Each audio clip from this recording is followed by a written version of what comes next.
22 फरवरी 2022 की जो तारीख है वो आपको याद होगी। ये वो तारीख थी जब रूस की तरफ से पहली बार यूक्रेन पर हमला बोला गया था और उसके बाद हालात इतने खराब हो गए थे कि यूक्रेन में एटमी सर्वनाश का मन बना चुके थे व्लादिमीर पुतिन। लेकिन कैसे ये सर्वनाश टला है प्रधानमंत्री मोदी के दखल के बाद, आज इस पर हम बहुत बड़ा खुलासा करने वाले हैं। जी हां, ये खुलासा देश का मान बढ़ाने वाला है, दुनिया भर में देश की कूटनीतिक शक्ति का डंका बजाने वाला है। एक ऐसी स्थिति बनी जब दुनिया में बहुत बड़ा विनाश आ सकता था, विश्व युद्ध 3 छिड़ सकता था, यानी कि वर्ल्ड वॉर 3 शुरू हो सकता था। महातबाही बस एक फैसले की दूरी पर थी। यह फैसला लेने वाले थे रूस के राष्ट्रपति व्लादिमीर पुतिन। जी हां, पुतिन के संभावित फैसले की अमेरिका को भी भनक लग गई थी और उसके रातों की नींद उड़ी हुई थी। तब अमेरिका को संकट मोचक पीएम मोदी की याद आई और अमेरिका की उम्मीदों के मुताबिक ही पीएम ने उस महाविनाशकारी फैसले को रुकवाया, उस परमाणु अटैक पर ब्रेक लगाया। मगर आखिर कैसे टला ये परमाणु हमला, कैसे टला ये बड़ा संकट? पुतिन का वो खौफनाक प्लान था क्या और कैसे अंजाम दिया जाना था? पीएम ने कैसे टाली एटमी त्रासदी? आप बने रहिए हमारे साथ, क्योंकि अब से महज कुछ सेकंड्स में हम ये बड़ी खबर, बड़ा खुलासा करने वाले हैं। आपके सामने ये खबर हम रखने जा रहे हैं। तो जी हां, अमेरिकी न्यूज चैनल CNN का बहुत बड़ा दावा है, रूसी राष्ट्रपति पुतिन परमाणु अटैक करने वाले थे। पीएम के दखल पर पुतिन ने कदम पीछे लिए। अमेरिका ने पीएम से दखल की गुजारिश की थी और उसके बाद ये एक बड़ी कोशिश की गई दुनिया को एटमी हमले से बचाने के लिए।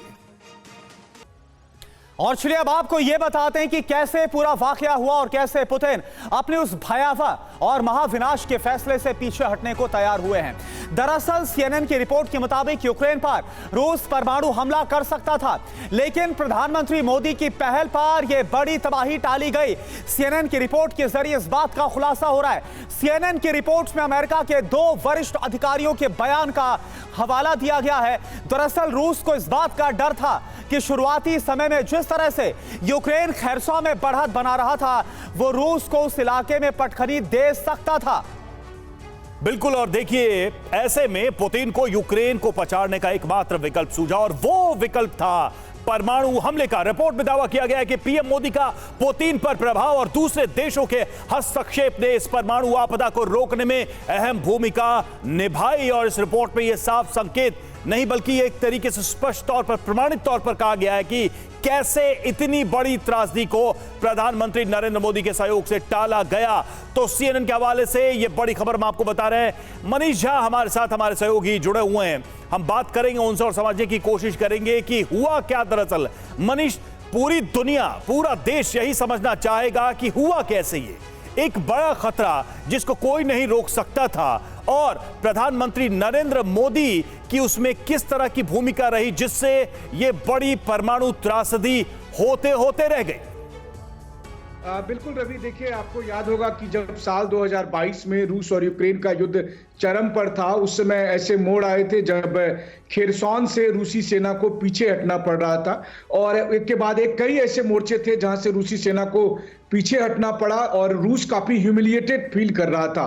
तो अमेरिका को यह लग रहा है कि उस दौरान प्रेसिडेंट पुतिन, रूस की सेना परमाणु बम का इस्तेमाल करना चाहती थी। एक लिमिटेड मात्रा में यूक्रेन में परमाणु बम का इस्तेमाल करना जी, और वो तनाव चरम पर था। उसे रोकने के लिए अमेरिका ने प्रधानमंत्री मोदी की मदद ली थी।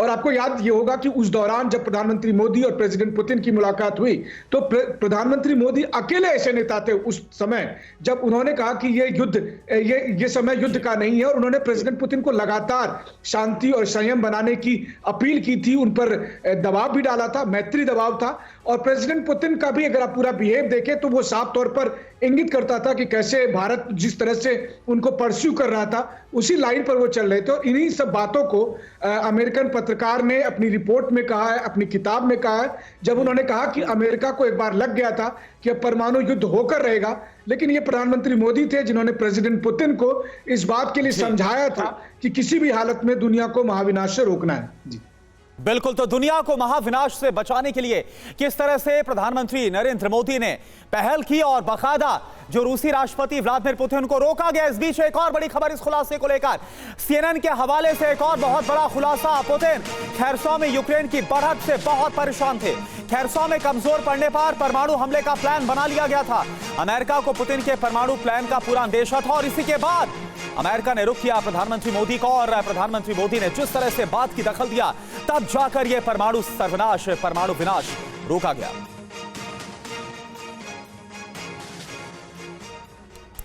अब आपके लिए यह भी जानना जरूरी है कि आखिर पुतिन परमाणु हमले का प्लान क्यों बना रहे थे, उसके पीछे की वजह क्या थी, इतना बड़ा कदम क्यों उठाने जा रहे थे। तो रूसी कब्जे वाले खेरसॉन में यूक्रेनी सेना को बढ़त मिल रही थी और खेरसॉन में रूसी सेना की घेरेबंदी की आशंका बढ़ी। पुतिन को डर था कि इससे रूसी सेना कमजोर पड़ेगी। प्रेशर में आए पुतिन ने परमाणु हमले का प्लान बना लिया। यूएस को भी पुतिन के इस संभावित एक्शन का डर था। यूएस को इस बात का खतरा लग रहा था कि बड़ा एक्शन लिया जा सकता है। मनीष हमारे साथ जुड़े। मनीष, यह बात तो साफ है कि ऐसे में पुतिन की मंशा दिख रही थी, दुनिया को भी इस खतरे का डर था। भारत की तरफ से प्रधानमंत्री ने खुले मंच पर जिस तरह से पुतिन को कहा वो भी दुनिया ने देखा। लेकिन क्या यह माना जाए कि भारत की जो बदली हुई कूटनीतिक दृष्टि है दुनिया को देखने की, उसका ये एक जीता जागता उदाहरण है जिसका लोहा अमेरिका समेत तमाम दुनिया मानते हैं कि अगर बातचीत करनी है, मुद्दों को बिना युद्ध के बातचीत की टेबल पे सुलझाना है, तो भारत का सहयोग, भारत का साथ जरूरी है।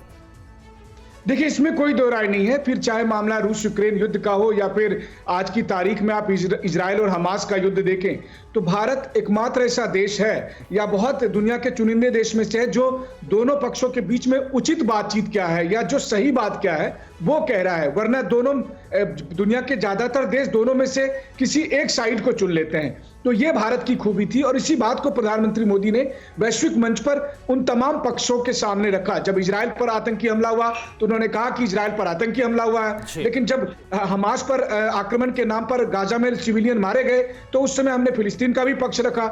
उसी तरह से रूस यूक्रेन युद्ध में आपको याद होगा कि उस समय पहले क्रीमिया पुल पर अटैक हुआ, उससे काफी क्रेमलिन में काफी गुस्सा था। उसके बाद खेरसॉन से रूस की सेना पीछे हटी। एक के बाद एक ऐसे घटनाक्रम हो रहे थे जिसको लेकर अमेरिका का अनुमान था कि पुतिन इसमें परमाणु बम का इस्तेमाल करेंगे। तो प्रिकॉशन के तौर पर किस नेता की याद आई? एक ऐसे नेता की याद आई जो प्रेसिडेंट पुतिन से बात करते थे, जिससे प्रेसिडेंट पुतिन जिनका सम्मान करते थे और पुतिन जिनकी बात को मानते थे। तो ऐसे में प्रधानमंत्री मोदी एकमात्र विकल्प के तौर पर अमेरिका को दिखा और चूंकि भारत अमेरिका का भी अलाई है तो इसीलिए उनके लिए शूट कर रहा था और उन्होंने भारत से रिक्वेस्ट किया। प्रधानमंत्री मोदी ने और इसके बाद यही जो खुलासा है वो किया गया मनीष झा सीएनएन की तरफ से कि प्रधानमंत्री मोदी के दखल के बाद ही जो सर्वनाश है, परमाणु सर्वनाश, इसको टाला गया। और बीते दिनों भी हमने देखा कि ऐसे एससीओ समिट में बेझिझक ये कहा गया था व्लादिमीर पुतिन को मोदी की तरफ से कि ये जो युग है वो युद्ध का नहीं है,